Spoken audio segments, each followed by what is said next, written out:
Hello again, and sorry I started the live and then I had to stop it momentarily. I apologize for that because I had a package and at the door and I had to go run and grab it before I got started. I'm also waiting on a very important phone call, but that's not supposed to happen for about an hour and a half. So I wanted to come on tonight and rant a little bit with you guys. So I'm going to let a few people sign on and then I'm going to talk about some upcoming interesting things and introduce a few things and talk a little bit about some about a couple events that happened this weekend and some of the things that happened over the weekend for you guys. So I'm gonna let a few people sign in here. So please text when you log in because my scanner that tells me how many people I have logged in is not accurate. So if you are on and watching, please just say hello, or just say that you're watching so that I know. I cannot see messages from TikTok, but if you are on TikTok, please tap the screen. Give me some hearts, show me some love. If you're on YouTube, please subscribe. I see one is watching. Please subscribe on YouTube. It is free. It's the YouTube channel for Touch in Eternity. And share, like, comment, but say hello, please, if you are watching, so I know who you are, so we can have a conversation. And I'm going to talk a little bit about we had a lot of fun this weekend. Got to meet a lot of interesting people. We had a private event today that was by invitation only. I could not bring it out to the public because it really wasn't focused around myself. It was more so focused around a very dear friend of mine that I'm going to mention here shortly.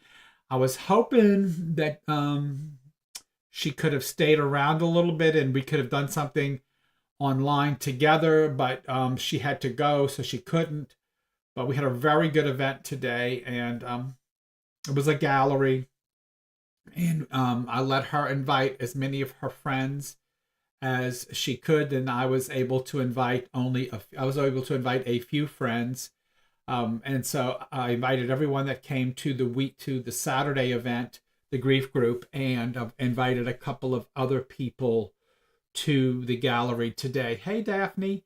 But we had a gallery today for Misty Gaither, who is a good dear friend of mine, and she had never done a gallery before, and I want to say she did absolutely fabulous for her first gallery, and very proud of her. She is definitely on her way to doing more. She had very good connections with people. She, for being her first gallery, rather than doing a one-on-one, she did really good being in front of an audience and still being able to connect and not being distracted by there being so many people in the room. She did absolutely fabulous with her mediumship. So I'm here to give her kudos and much love and many hugs because she did really, really fabulous at her first attempt at a mediumship gallery. And that's very nerve-wracking. I don't know if anybody can understand. When you read people or you're doing a session, and I'm bringing this up because, right now I am going over tarot on our Touch Eternity podcast and teaching people how to read. But when you do groups, it is different than doing something that is one-on-one. And when you do groups or you're doing group sessions, it is different because you're dealing with multiple feels and multiple hits and multiple pictures and multiple sensations that are happening around you. And so you have to be able to zoom in. You have to be able to pick up what you're getting and zoom in and focus on, the vibration or the energy that you're sensing, and make that connection to the soul of the person and give that valid information. So it's a little bit different. And people ask me in class and stuff when I'm teaching mediumship, what do you prefer, galleries or private readings? And I have to say it depends. It changes as your mediumship develops. It changes. In the beginning, I think I could tell you that I probably enjoyed galleries more because I was more comfortable maybe with more people around, because when you're picking up because you have multiple energies hitting you. So the chances of you feeling the energy or being able to connect to that soul of the person, you had more of it there to connect to. So if someone, so an example, if someone was, hey, how you doing, Patricia? So if I'm still scared to try it. Oh, never. It's galleries are rough because you have to be up in front of people. So I'm trying to, and I'm kind of explaining that difference to you.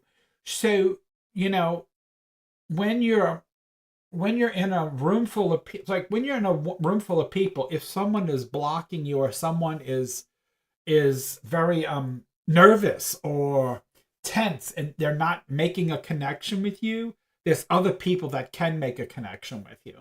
So in the beginning, it's easier it's easier to do galleries for most mediums, not all mediums, for most mediums. And it's harder actually to do one-on-ones because if that same person who is not comfortable or relaxed with you comes in for a private reading and they're very nervous or they're very anxious and they sit down, they're not allowing you to get in. They're not allowing you to make that connection because people forget that a mediumship reading is not just about the medium. It's about the medium, the sitter, and the soul of the spirit. It's about a three-way connection. And at any time, that connection has to be, hey, Amy, that connection has to be conducive for all three parties. It's like any piece of that can create a malfunction in itself.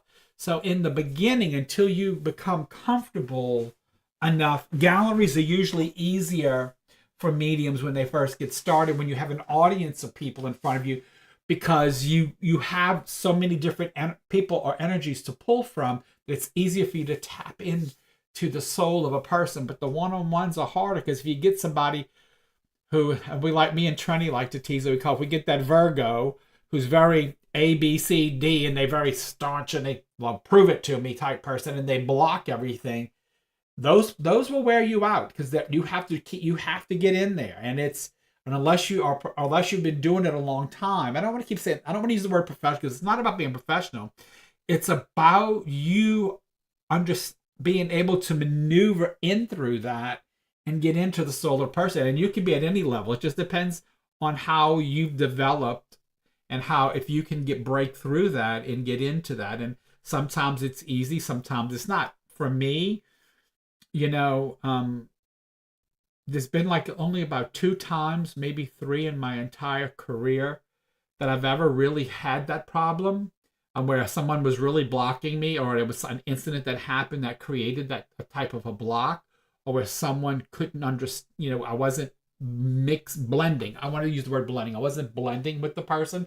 So I stopped the reading, and of course I didn't take payment, and I ended it, and I invited them to come back, or I invited them to meet them at a time. And it was just because I didn't feel connected.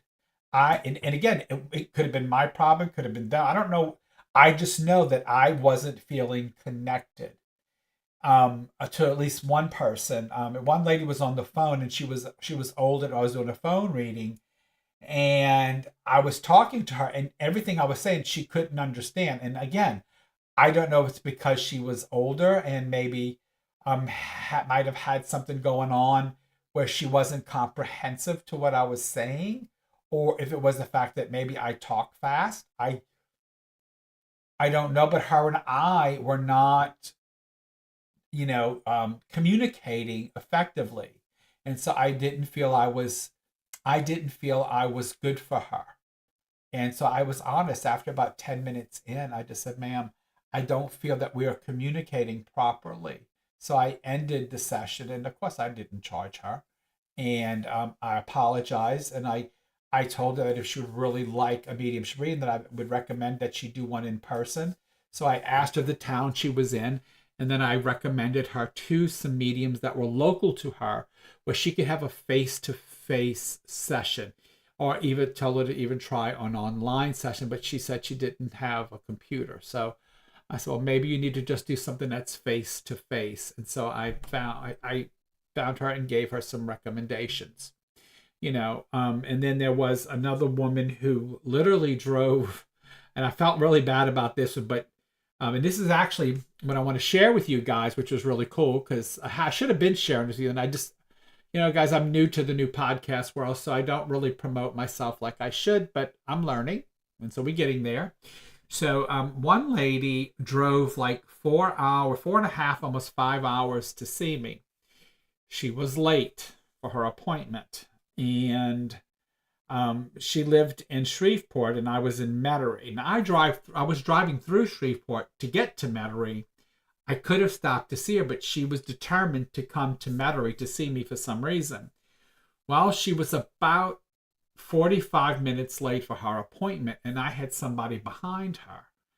And I explained, I brought her in. The other client was there. I put the other client in a room, and then I started to read for her. And I was anxious because she was late. She was anxious because she was late, and we weren't connecting. And she was very anxious, and I couldn't.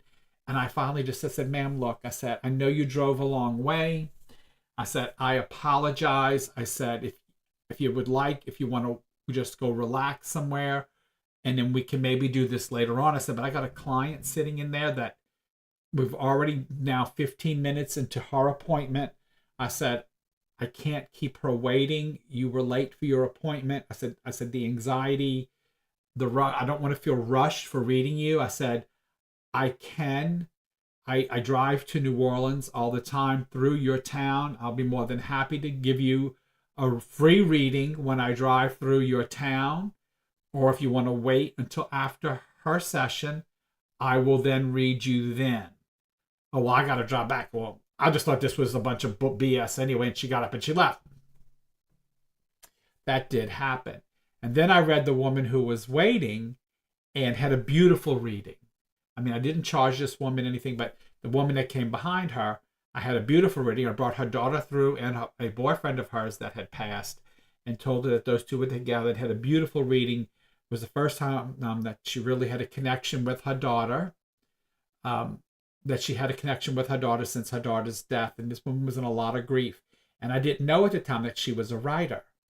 And she actually written a book about me and put me in the book and about her experience of meeting me. And then she went on to learn about mediumship through me and became a teacher. And then her and I wrote a book together called Seance Experiments. Her name was Kalila Smith. And so, didn't know if y'all know I wrote a book.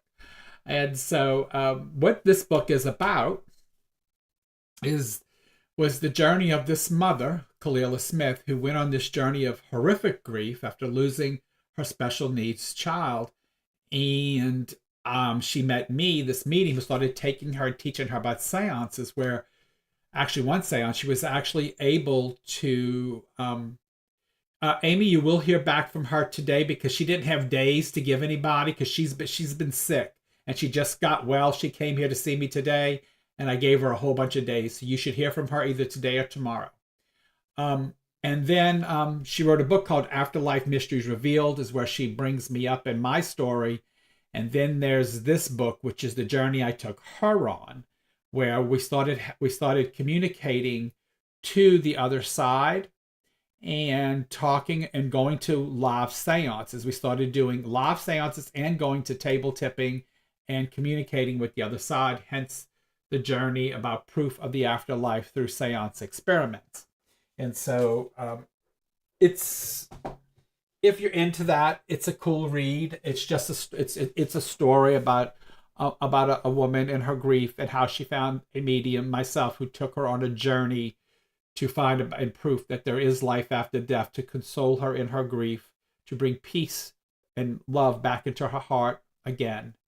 And it's just the amazing story of life after death. And so that is it is a true story. Some of the names have been changed to protect the innocence of others and people who might not want to be mentioned, but it talks about live seance, and it also talks about table tipping and other types of physical phenomena or physical mediumship versus mental mediumship, was what she experienced.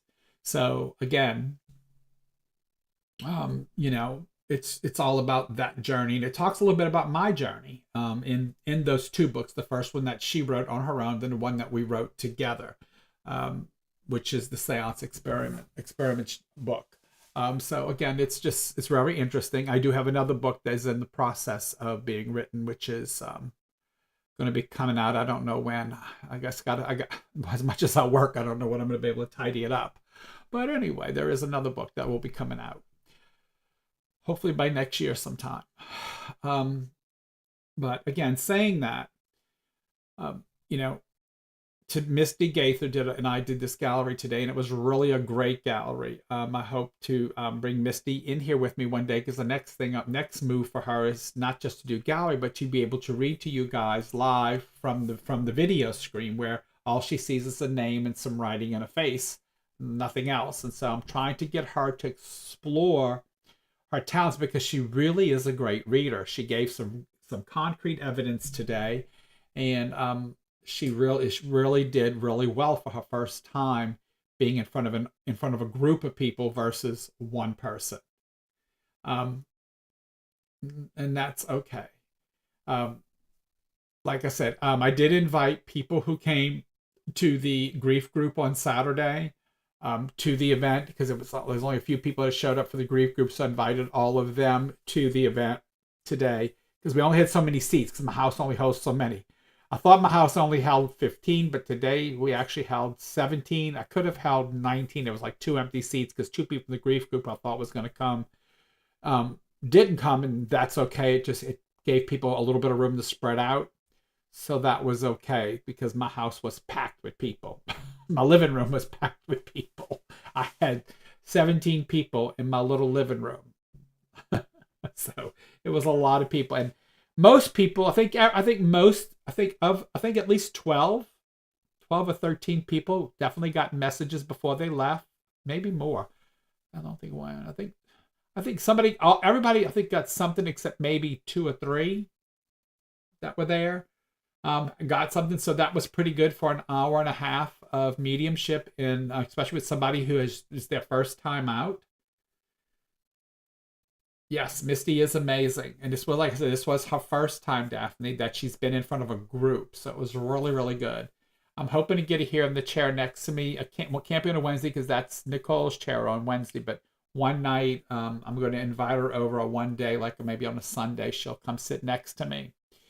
So things I'm going to be doing. So the grief group, I'm going to start creating a meetup for it. I'm hoping to get it big enough that we can eventually bring it to a different place to have it, a bigger place, like maybe Unity and Mary have to call and see if they can allow us to use the church, maybe to have the grief group, or to or might have to do it at the center. With the center I used to own, we might have to meet there, or if we're doing anything that's crafty, or if we're just going to go out and meet at a restaurant, we can do that too. Because the money that's collected, and people know this, there is a fee for the grief group. It is $20, but anybody that comes knows I spend much more than you give me on the group. Saturday we had food. It's catered. There's drinks.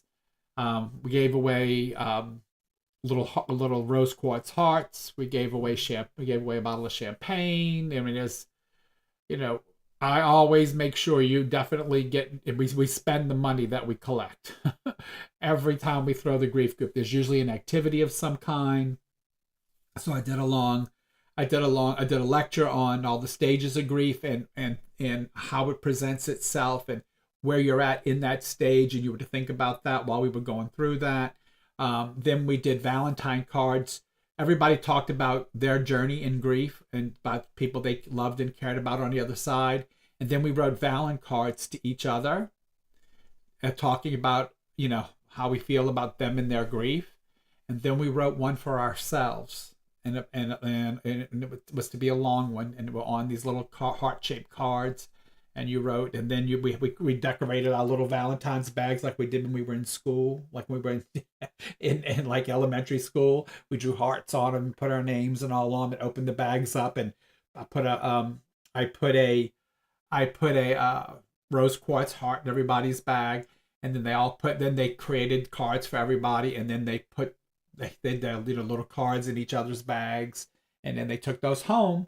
And they went home with champagne, or if they had wine at home, they could open up a bottle of wine, and read their cards and have a moment of reminiscing about their loved one on the post Valentine's Day and thinking of some good memories. The next grief group is on Saturday. It's on Saturday, and the next one is going to be March the 8th, and it'll be posted starting tomorrow. Magdy's going to post them all. It's going to be March 8th, and it's going to be at 11 a.m. So far, it's going to be at my house unless it grows very big, then I have to move it somewhere else. I can hold up to 15 people at my house. If it gets bigger than that, then I got to move it somewhere else. But right up to 15 people, I will allow 15 people to be in my house. Maybe I can. Today we could probably hold 19, but that takes up my entire living room. Literally my entire living room, but every possible place to sit. But I will open it up to it's open up to the maximum right now is 15 people, or we go to a restaurant, and then like I said, whatever y'all donate, it pays for everything. Like if we go to a restaurant, the food is covered.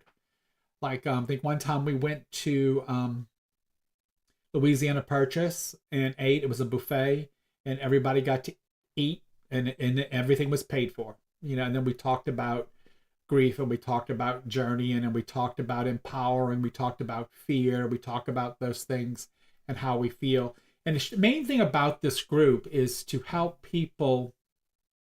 It's to help people get out of the house, B, know that there is a support system out there, and talk about what they need. Like, talk about where they are in their grief and what they need, and talk about like what, because grief just isn't about losing somebody in death. Grief is also about loss of, like when you move from one neighborhood to another, you will grieve that place you moved from.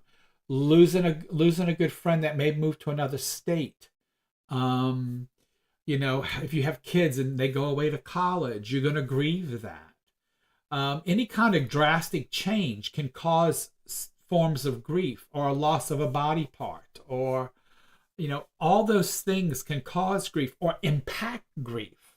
And so we talk a lot about those things, and listening to the stories, I try to help people get their power back. And I also listen, like the way people talk, I will try to help them change the way they talk so that they speak in empowerment versus negativity, to help them push through things. And so it's been really helpful for people. The core people that come all the time, they love it, and that's why they come every time to the group. I am going to also advertise it in Meetup, so I am trying to increase the numbers, because we've been having about 4 to 6 that come pretty regularly. So I'm trying to increase that number. So I'd like it to have at least 10 to 15 in the group.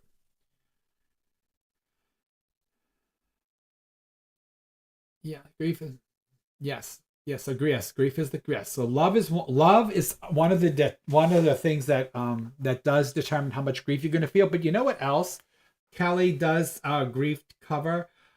Guilt. Guilt also. People don't realize how much guilt has to do with grief, because grief causes a lot of guilt in a lot of people. And so it can be measured with guilt as well.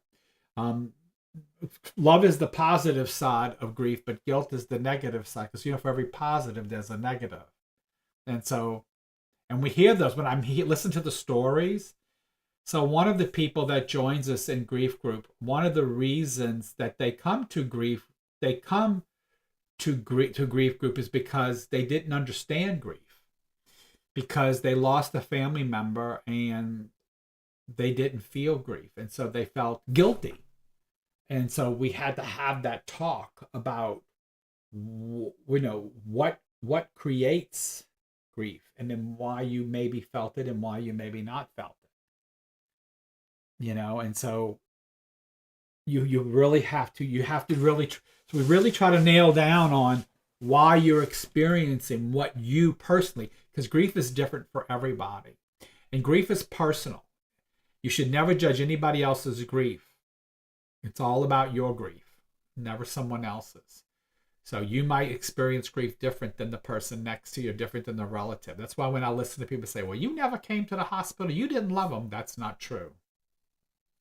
You'd have no idea what that person was feeling. That maybe And I'll use my own. So my family was one of those because when my mom was sick, I was that one who I went to the hospital, but not like everybody else. But you had to understand where I came from. So my mom was my strength. My mom was my power. My mom was someone who was never supposed to be sick. My mom died at 48 years old with cancer, and it was a horrible death. Horrible death. It took my mom almost 10 days to die because she was young. She had a very strong heart. And literally, she would be for about a week. The last 7 of those days, she was breathing so hard in the hospital that the bed was hit the wall so hard, and her room was near the end of the hallway, but you can hear it getting off the elevator. You can hear her bed hitting the wall because she was gasping for breath for a week. Okay, it was that bad. Okay, now this is back in 1988, so this is before a lot of stuff we knew about. Okay, so this is a long time ago, but I can remember stepping off the elevator, hearing my mom's bed hit the wall from her breathing being so fighting for air, fighting to breathe. Okay, because of the lung cancer, and she's had brain cancer and lung cancer and vaginal cancer. She had cancer everywhere, and I remember that I went up there when I could, but it just tore me apart, so I couldn't go. And I remember and at that time, I'd already been an embalmer, I'd already been a funeral director. I wasn't in nursing school yet, but I was taking my prereqs for nursing, but I wasn't in the nursing part yet. I was still taking my prereqs. I didn't know, a lot about the nursing side of it. I was still in school for prereqs. Okay. So, I remember, going to the hospital, for the whole week, like the last 7 days, because even it took her 10 days, so the last 7, every member of my family, all my aunts, my sister, my 2 sisters, everyone, they never left the hospital for like a week. Like they literally sat there like eating pizza. They would never leave the room. They were afraid. It's almost, and it freaked me out that they wouldn't even like they didn't never want to leave the hospital because they were so afraid they were going to miss the moment she died, and that really freaked me out bad. And again, I don't blame them for that. It was just because of my training as an embalmer and a funeral director. I felt like they were sitting there like waiting for this moment. And this is just my interpretation. Like I don't really know they felt this way, but I had this feeling they were sitting there waiting for this moment where they felt they had to see her spirit leave the body. Like they were sitting there eating pizza. They were ordering food to come in the room. Like they were sitting there doing the rosary over. And I'm just like, oh, this is so not right. Like I'm wanting to sit there and talk to her about remember the fun times, remember, doing this, remember doing that, let's talk about good things. But they're sitting there like, and that really freaked me out. So I didn't go because I didn't want to lose my cool and like yell at them, or because I was trying to, because I had already had grief training. So I didn't want to go yell at them and say, y'all a bunch of weirdos. Y'all are like really, y'all freaking me out. I'm coming up here and you guys all see like waiting, like y'all think y'all going to see something like happen, like her soul will leave the body and go into the air or something. Like, no, y'all sitting here doing the rosary in front of her and wanting the priest to come continually do last rites every day. And I'm like, no. I said, talk to her about like, remember, like when we went to the camp and we did this, or remember when we all took the family trip. These bring memories to her, and it was definitely a different time. And yes, Mary, I'm so thankful that customs have changed since then. But that really freaked me out bad. So I was the one that did not go to the hospital that much. And I realized that I had to be strong for my family. Because to me, that was what they were doing was weird. And finally, only thing I ever said to them was probably the day before she died when I was there. I remember being at the hospital and they were all there, like doing the rosary, counting the beads like all good Catholics. And I finally looked at him and I said, gosh, I've been doing this all week. Can you go down to the chapel and do that? I mean, this is like her last moment. Do you really think she wants to see y'all in here doing the rosary? Like she knows she's dying. Right now my mother would probably like a cigarette. You want to know the truth? Why don't one of y'all light up? Because it's in that time you could smoke in the hospital, right? I'm like, well, she really probably like one of y'all to light up and blow some smoke in her face, okay? I mean, that would be my mom, okay? I'm just like, I'm like, would y'all just go to the chapel and do the rosary there? I mean, like really? And I went over and held a hand, and that was the day that my her grandchildren came to visit, and that's when she chose to die, right after seeing them, and that's what she was waiting for. She was waiting for her grandchildren to come in from Florida to see her, and once she saw them, she passed peacefully.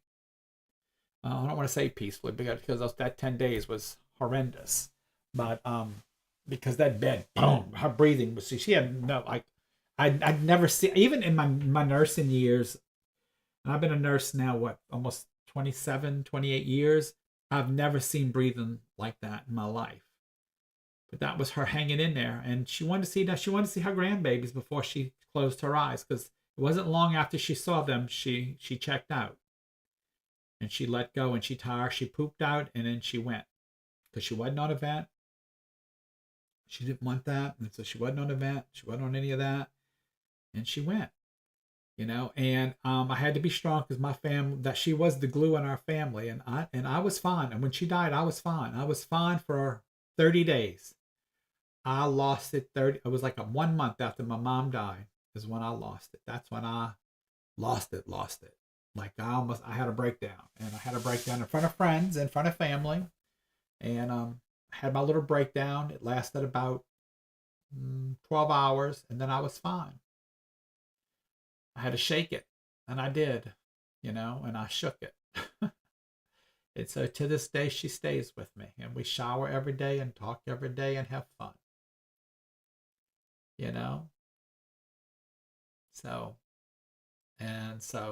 yes, Amy, I've seen a lot of people pass too in my field. So, being a nurse, I've seen lots of people pass, and, but, I had to finally tell him, please go to the chapel and do the rosary there. I mean, this woman, my mom knows she's dying.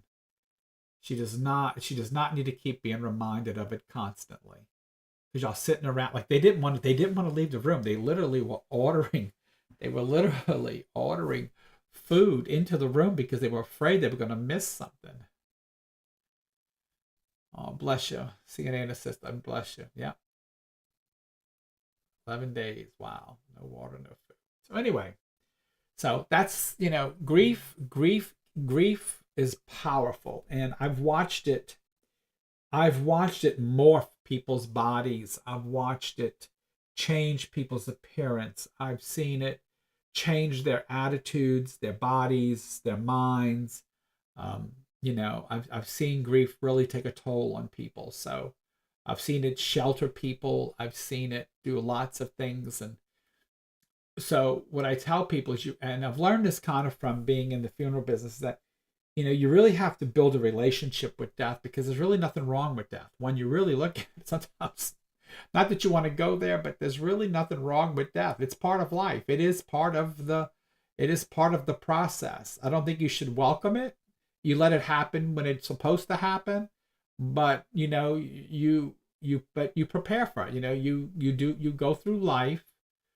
This is your journey in this life, and you do what you feel is what's right for you.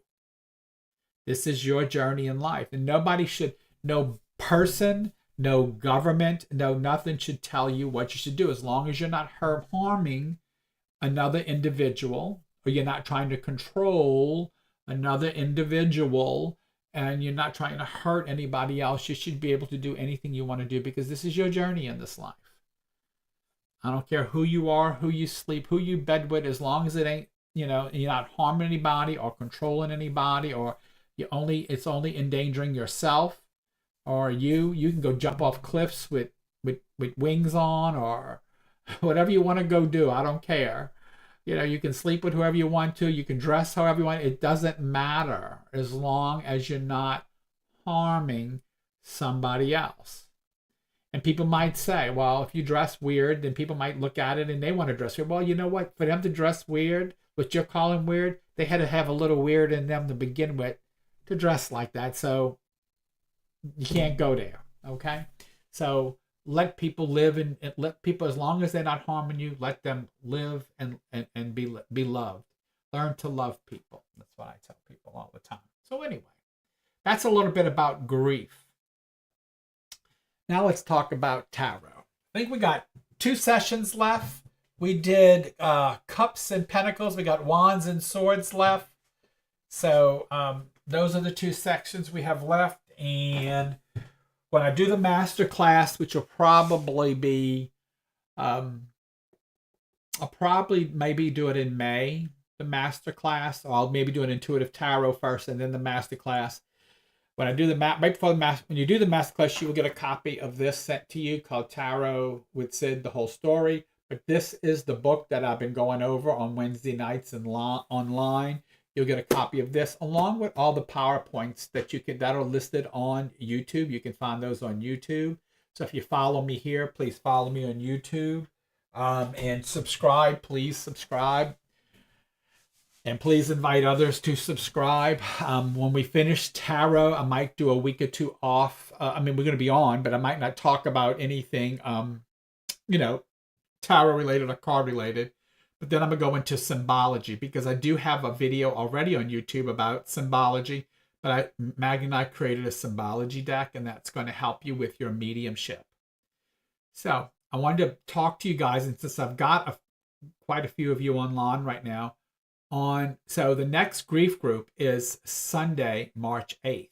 But Sunday, March 9th, we're going to be taking a group at no charge. There's no charge for this. It's going to be an adventure. We're going to meet at a spot, and then we're all going down to an old cemetery where I'm going to teach people how to sense. So we're going to have a little class. And then we're going to go into the cemetery and we're going to see what we pick up. We're not now. There are rules when I take you to a cemetery. You are not going home with you're not going to pick up anything off the ground. You're not going to take any rocks or stones home with you from a cemetery. You're not picking up any flowers from a cemetery.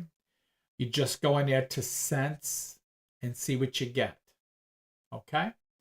We're going to take you, Mr. Gaither and I are going to take you to an old cemetery picked out by my friend Mary, who's on here.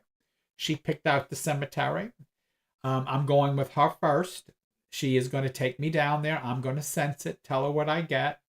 And then she's going to tell me what she knows, and I'm going to tell her what I feel. Well, I'm going to tell her what I feel, then she's going to tell me what she knows. And then we're going to take a group down there. And I'm going to teach them a little bit about sensing before they go in. I'm also going to give them some tools to use when they go to the cemetery to see what they pick up. And we're going to see if they pick up anything that we felt or anything different. There is no right or wrong. Okay? You will find information about this on my website, probably starting tomorrow evening. It'll definitely be there by Wednesday because Magni's going to put it there. So you're going to find stuff about March 8th, the grief group, and the cemetery tour, March 9th. We're going to all meet, and then we're going to head out there at that time, and we're going to see what you guys can pick up and what you can feel and sense. We're going to have you bring a notebook and pen, or some paper and a pen, or a clipboard and some paper and a pen, because I want you to write, after you go and sense it, I want you to write down what you're picking up, what you feel, what you sense. And then we're going to go to probably lunch somewhere down there, and we're going to discuss it somewhere. Or we'll go to a bar. If you have to go to a bar and have a drink and discuss it, we can do that too. Whatever the group votes in, we're going to go do. Okay? So it's a free event. Anybody that wants to come, we're there to teach you. We're there to help you guys get in touch with your own senses. That will be on March the 9th. And that is a free to the public event. So, but you're going to have to follow me on my website, or I'm sure Misty will have a link too, because you have to let us know you're coming, because we got to know how many, because we're going to have to carpool down there, and we're going to have to carpool down there and, make sure that we're all together and that everybody's safe. Okay. So again, it is a cemetery that is open. It is one of the oldest. Mary, how old are some of the graves? What year?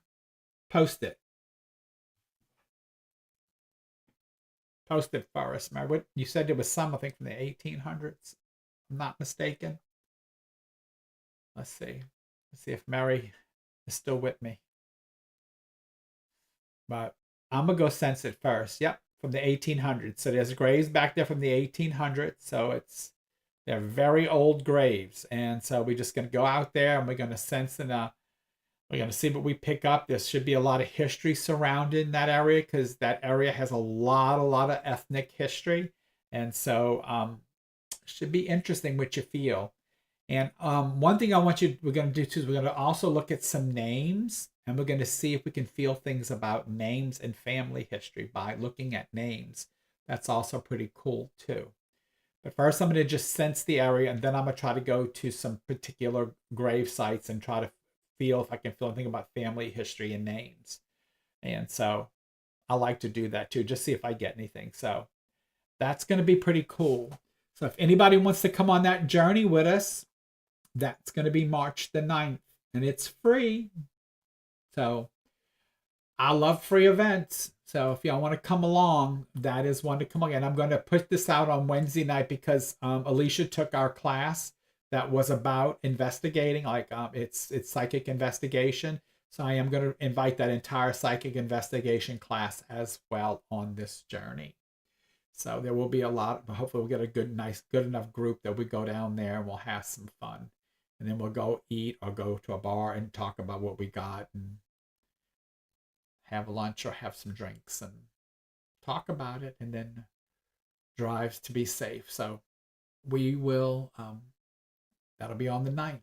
So that's coming up.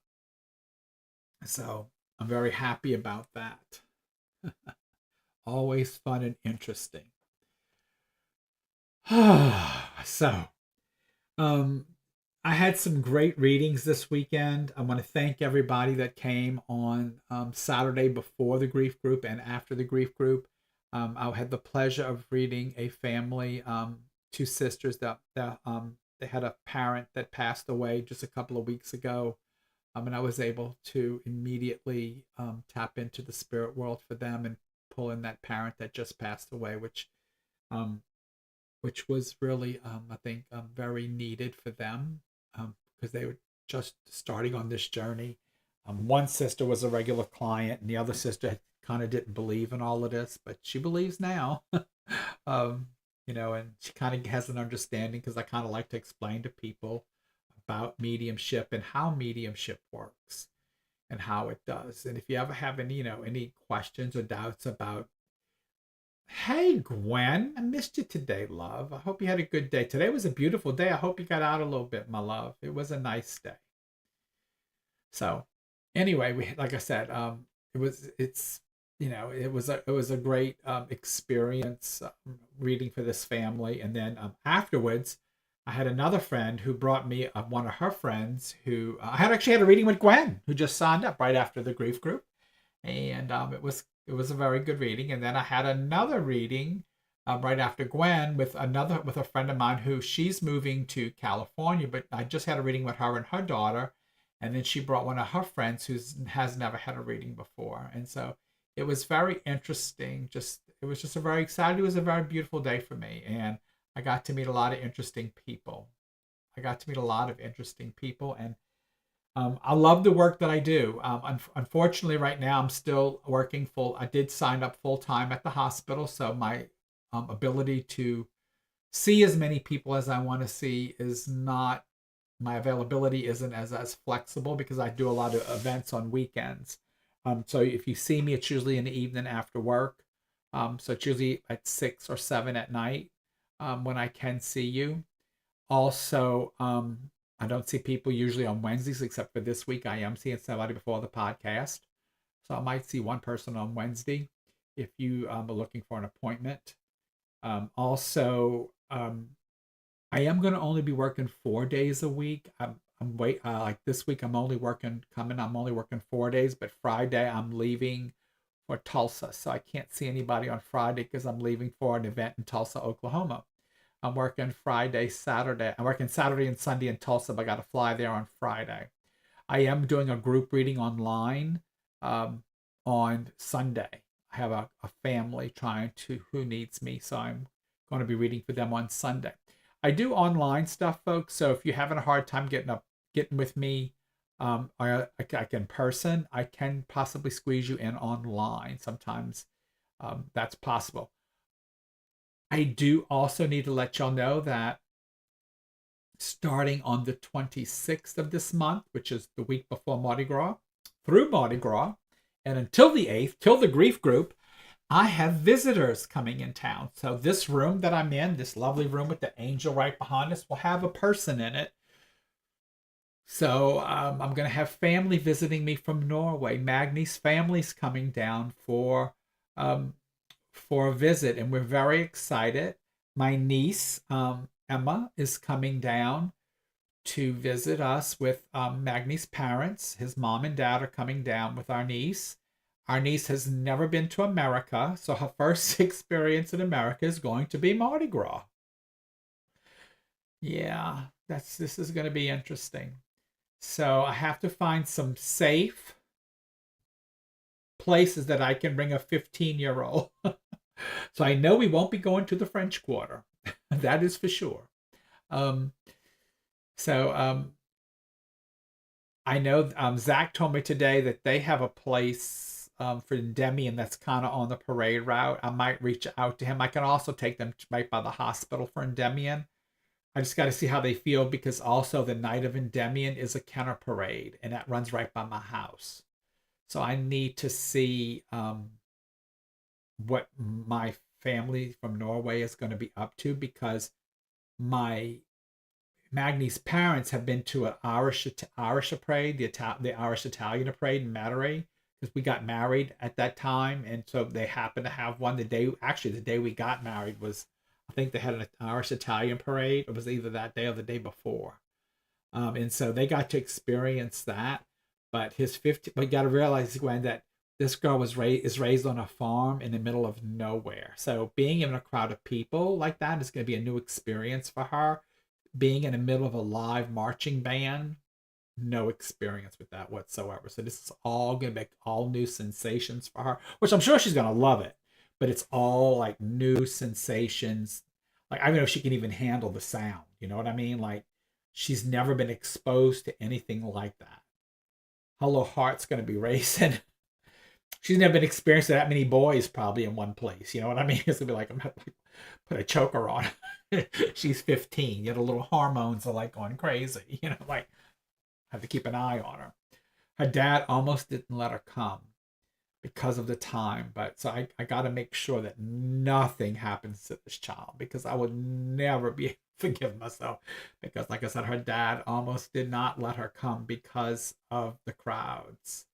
Yes, I know, Gwen. So I'm afraid she might have that same reaction to the crowds, in the loud music, and then having all those people around her, and people her age around her. Like, she goes to school with people her age. She has guys, and she plays sports, so in her school, but she's in a smaller school, but I mean, she's not around where it's shoulder to shoulder, I mean, she's not used to that. And having loud bands, going, and music and floats and everything's happening, I just don't. I'm going to see if she can handle that. I think she can. She's a beautiful. She's got a beautiful heart. She's a beautiful soul person. Magni's whole family is, by the way. They're all just beautiful people, beautiful souls, and I think for they come in on the 26th. I remember when Magni's dad. So Magni's dad speaks no English, and he speaks Norwegian only, and so we were at the St. Patrick's parade, and we were on Severn, and Magni's dad is a farmer. So when they got all these tractors pulling all these trucks, he's amazed. Like, he's like into it. He jumps on top the tractor, and he's like in there talking to the dude, and he's speaking Norwegian, and dude's looking like, huh? And you can see this, he's got a grin from ear to ear, and he's just like I said, it's going to be interesting. It's going to be interesting. It's going to be interesting. So I'm very excited about my family coming in. So I'm kind of taking that time off. I told Stacy that I would do some maybe some while they're in town. I might do some virtual readings if it's something if we're not going to go out for a night or something, that I will do some virtual readings, but not at the house because I'm going to have company here at the house. But I will do some virtual readings while they're in town. Trenny will be here this weekend. She will be staying at my house. We won't be here. So I need to let you guys know that as well. So Trenny Simmons will be in town this weekend. Um, Maddie, after we have any plans, said, no, I'm gonna be in Tulsa. So your mom can do, as many whatever she wants. She's welcome to stay at my house. I won't be here. Guys, I got to pause for a minute. I'll be right back. Okay, that's the restaurant about something.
2 o'clock.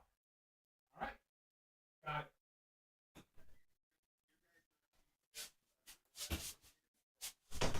it. And the maximum would be 3 hours.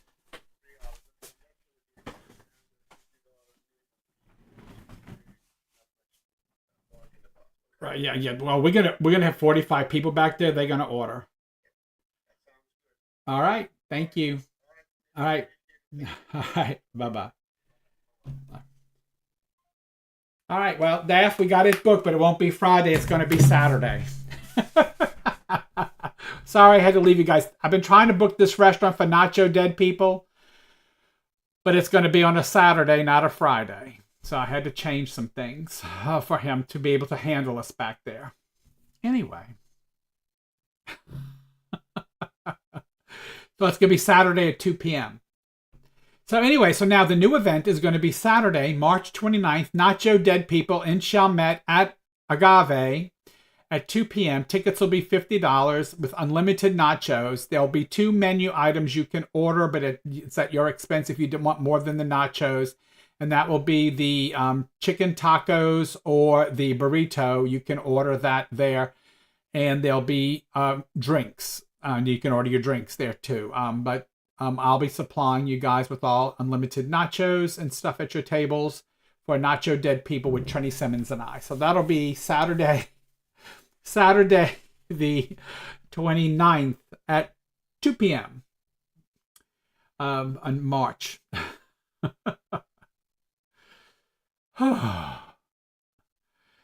I'm not supplying the margaritas because I would go broke. I'd lose money on that deal. But it'd be $50 a seat, $50 seats though, because it's gonna be $50 a person. So, but y'all can order drinks, and if you want more food, he'll offer 2 different things. But anyway, that's gonna be that would be that. So, y'all would break me if I was buying the alcohol. I'd come out in a deficit. I'd be owing that man a lot of money. And it's 45 people. It holds 45 people. So that is done. I am done doing that. And I got to move these other people who have not really confirmed. They were scheduled Saturday at 2. I have to move them. I had people scheduled Saturday. I got to move them. Anyway. Yeah, you're a cheap date. You can't even drink champagne. So, so guys, let me tell you, events are not easy. People think that, oh, Sid, when y'all do events, y'all make no, we don't. Because I got to pay the restaurants. I got to pay for all kinds of stuff. And it's a hassle. Daphne can tell you. We have been trying to put this event together for a month, Daphne? We have worked a month putting this event together. A month. And I just finished finalizing it. And we have been in 3 locations or 4 trying to book this. And every time we think we got it booked, something else pops up. It is, and it's a lot of planning that goes into these events. And people have no idea. And they just like it's not easy. It's not easy. It is not easy. So, Nacho Dead People will be in Chalmette on Saturday, the 29th at 2 p.m. I am going to have to call this other group and tell them I have to move them, that I can't see them until either Saturday evening after this event or before, because he cannot do Friday. Anyway, Nacho Dead People is a fun event. If you've not been to one, they're a lot of fun. We dress very flashy. We play a little bit of Mexican music. And people they come, they have margaritas. I cover a bunch of nachos. But what's really better than the nachos at this place are their French fries. Huh, Daphne? Their French fries are they got like these McDonald's French fries. They're very thin, and if they're very crispy, they're really good. Like, I was addicted to their French fries, and I'm not a French fry person. But their French fries are really good. Yes, Gwen, the one in Kenner was a lot of fun. And we're going to go back there again. We're due to go back there again. In fact, I might book them on the next day, the Sunday, but I need to sell this one first. I think I'm gonna do this one first. I'm gonna do this one, and we'll come back and do one in Kenner again eventually. This one is in the parish because I promised the parish we would do something fun down there. I tried to do a mimosas and mediums, and it just doesn't go through down there. For some reason, every time I book a place to have it, something happens. It's like the parish doesn't want a mimosas and mediums. We were going to do it at this wedding venue. Then they forgot about a party on the book, so that got canceled.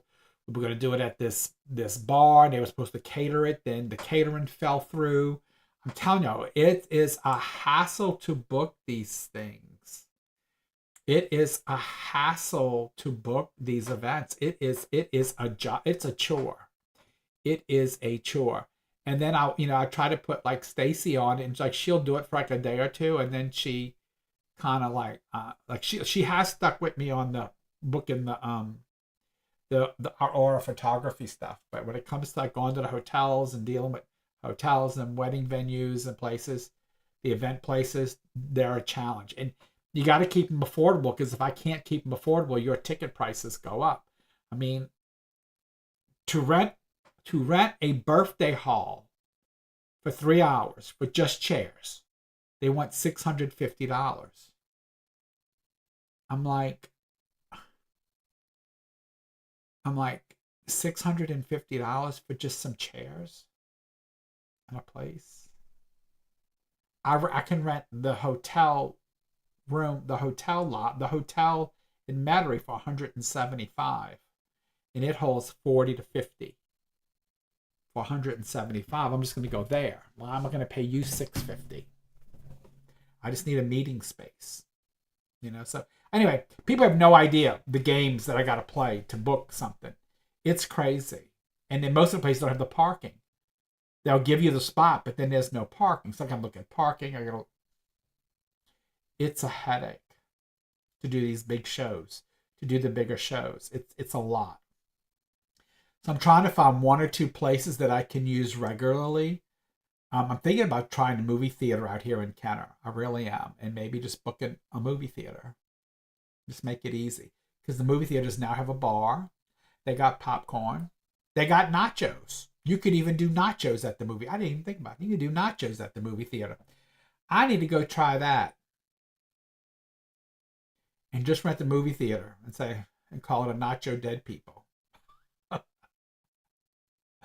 Anyway, so guys, if any of you guys know, so I'm going to reach out to you guys. So since this is just a rant, if any of you guys out there in my friend group have places for rent or have a place that can accommodate us to see people, please let me know.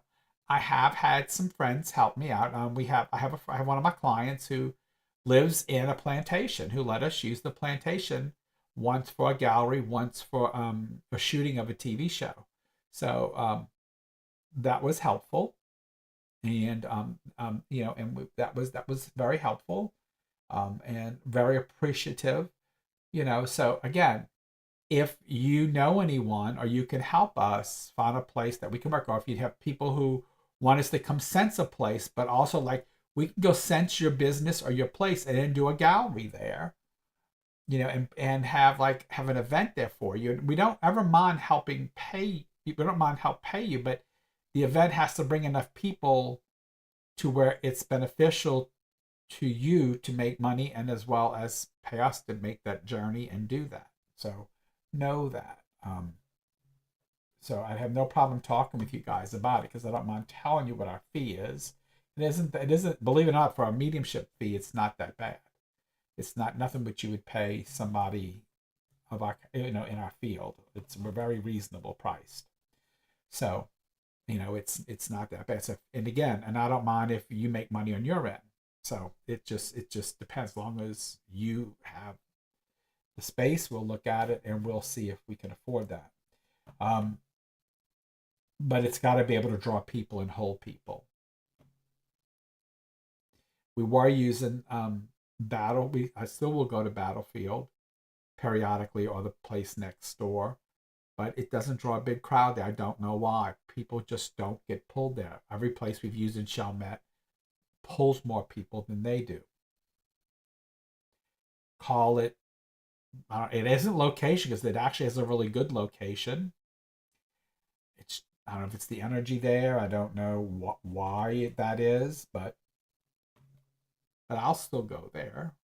Just that it doesn't pull with some of the other. And again, a lot of the other bars, maybe it's the type of advertising they do versus the advertising they do. I don't know. We'll see. But I'm open for ideas. Daphne, you've been commenting a lot. So let's talk a little bit about tarot. So we talked about mediumship at the beginning. We talked about grief.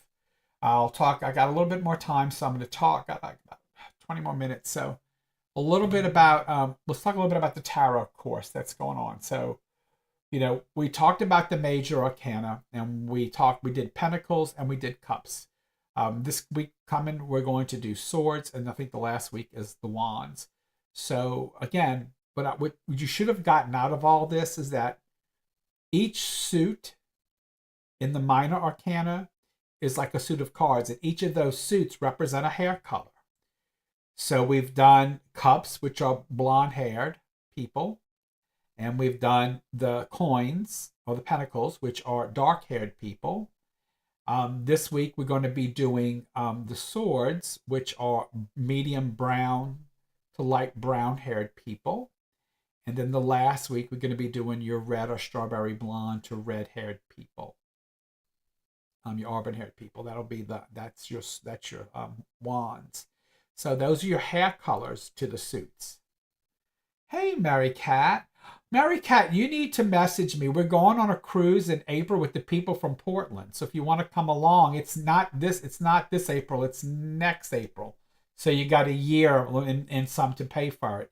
If you want to go, message me and I'll send you the information. Maggie and I signed up for it. It's with the ladies from Portland that we met on the last cruise. But so in tarot, so each suit has a hair color as well that's associated with it. So if you're reading and that keeps popping up, it may have it. So it's the card may be the character of the card, or it might be the hair color of the card. So if something jumps out at you about the hair, you may want to use the hair color of that suit. Doesn't always mean that the person's going to have that hair color, because the Queen of Wands, for me, she is the B word of the female cards. And doesn't always mean she has red hair, because that B word comes in all kinds of colors. But if you're drawn to the hair, then she's about a red-haired female. She's not always. She's just usually a powerful woman. So know that. What else can I tell you about cards that you might not get in the videos that I've put out? Learn combinations. And it's a good way when you start looking at your tarot cards, start with laying down 3 cards. And you're going to start try to blend them and see what those 3 cards tell you. Don't read each card. Look at the 3 cards and see what the 3 cards make you feel at the same time. Don't read each card. Read the whole set as what does the whole set tell you? Everybody's, and I got a habit of saying, well, this card means this, and this card means that, and this card means that. Don't do that. Sometimes look at the whole set and say, what does this whole set tell me? What is it pulling me to say? What is the whole set? What is the story of this set of cards, these 3 cards? What do these 3 cards say in this position? So position in tarot mean things too. So when you're looking at the Celtic cross, anything that's to the left of the center is past. Anything to the right of the center is future. Anything going from the bottom pile that goes up to 4, the bottom pile is always about the sitter. Always. That's always in reference to the sitter. Then the other ones get more futuristic as it goes up to the final result. But it's usually about the future. And as you get more in tune with the cards and reading them, you're going to be reading them all kind of ways, not just in order. I read the cards parallel, horizontal, and in order. and I'll let the story just unfold as I'm reading it, and I'll start looking at the way they form. Like I look at if there's any if there's any suits, like certain suits that might hover, like you might see a bunch of swords in one area versus a bunch of wands in another, or a bunch of coins or cups in certain areas. So I look for the cluster of things like that too and see what that's trying to tell me and why. So if I might see a bunch of cups mixed with a bunch of swords, I might think there's some kind of contract or some kind of contract or some kind of legal issue that's going on around love or emotions that I have to look at. And so I'm going to might bring that up in a conversation.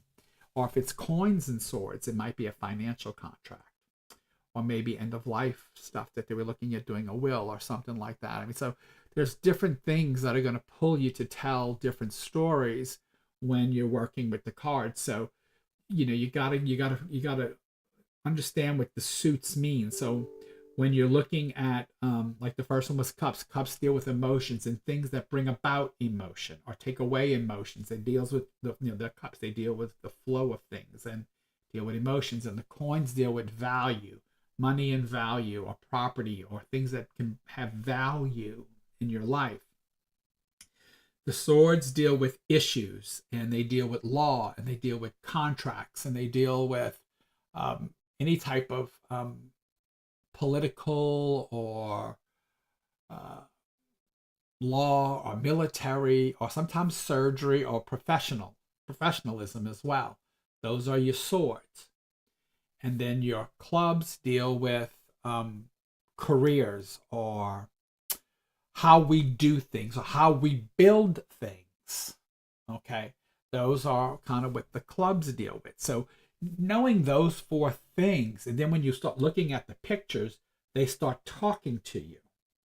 And so it's kind of remembering how all that fits in so that it talks to you and it's telling you a story.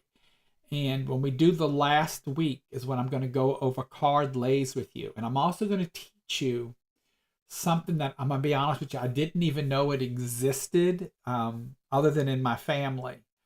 But I was taught this in my family about how to break a reading between readings.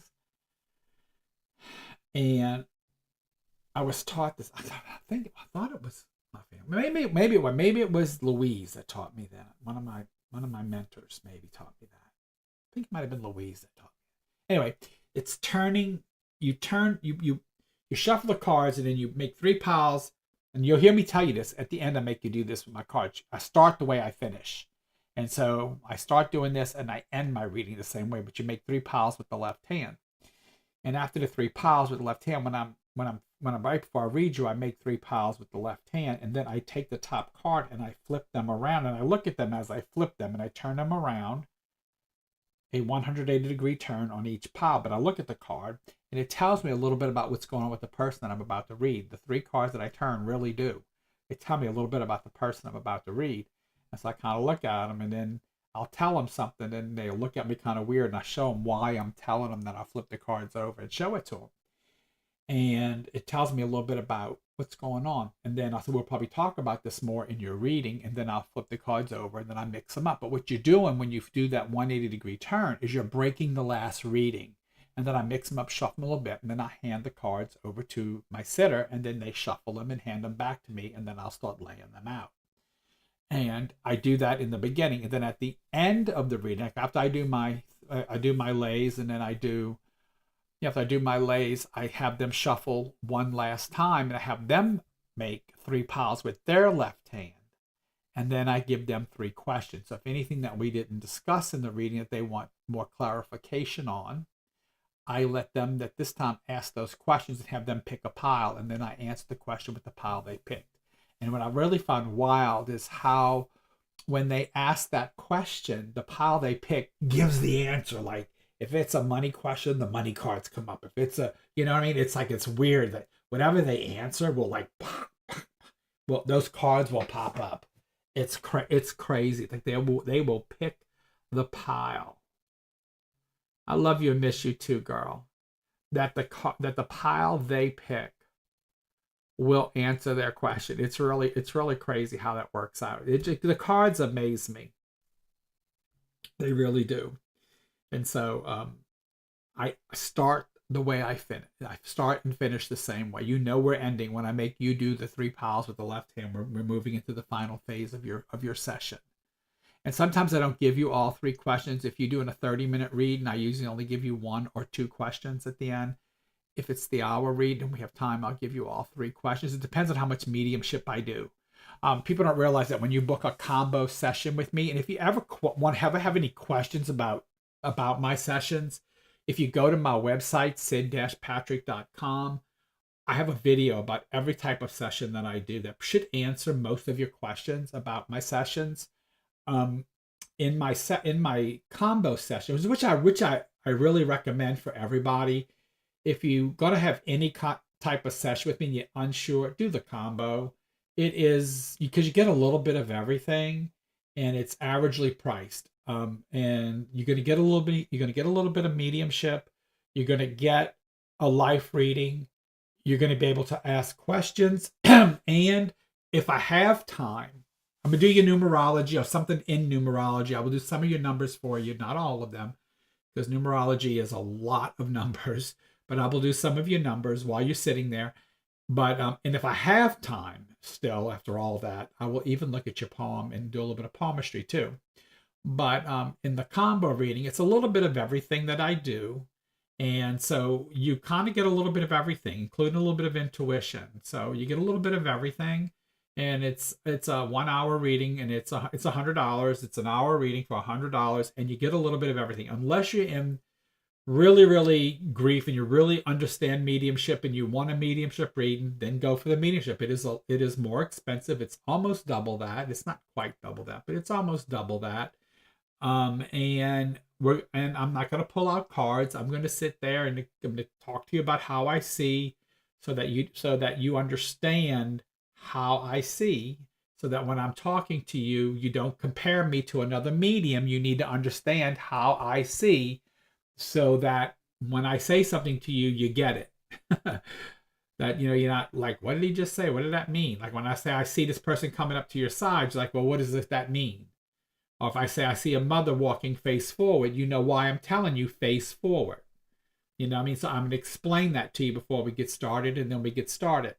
Now, one thing I do that a lot of mediums don't do is, and I know this because I go get mediumship readings, is that before I finish, for the end of our session, when I see it getting close, like the last 10 minutes, I will look up at you and say, is there someone that I have not brought through that you would like me to bring through? And that is your opportunity.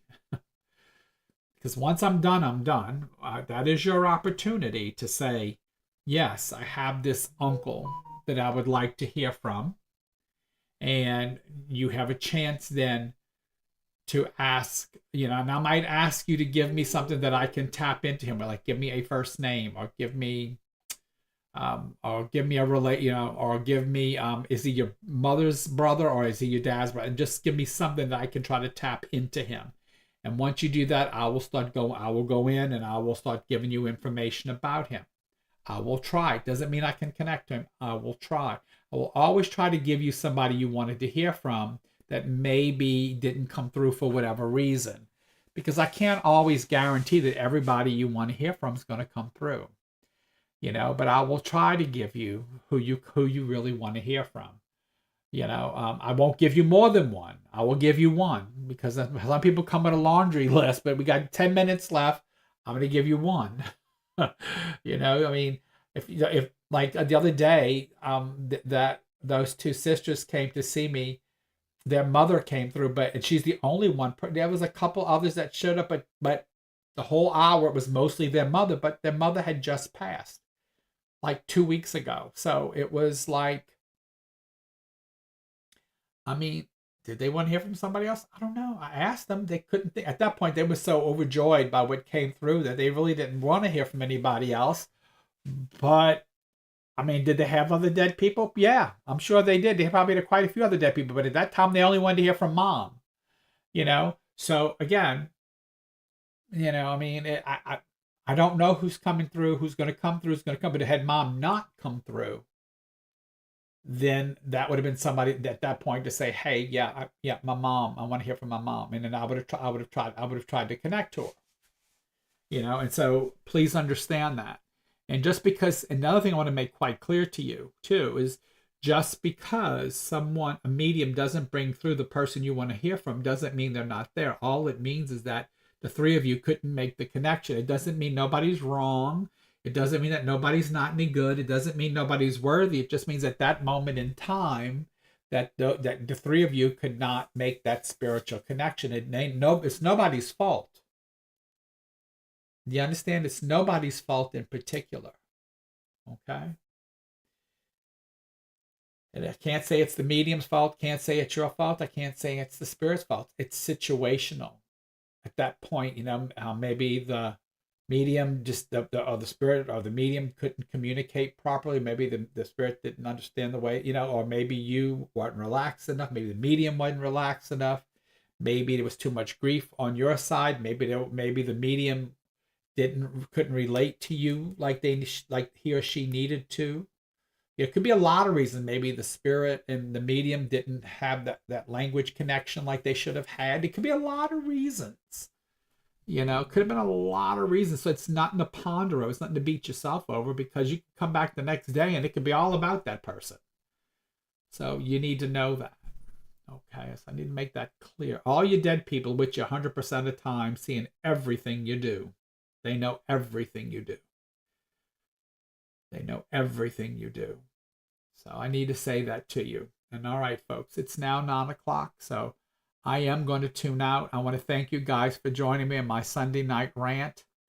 I don't think I'm going to be on tomorrow night. I might. Magni's coming home tonight late. He's going to be home around 10:30. I'm going to be in bed by that time because I'll have an early day tomorrow at the hospital.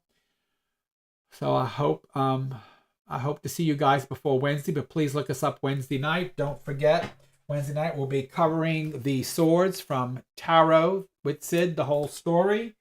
And if you remember, don't forget, if you want to learn about seances, there's Seance Experiments by Kalila Smith and Sid Patrick.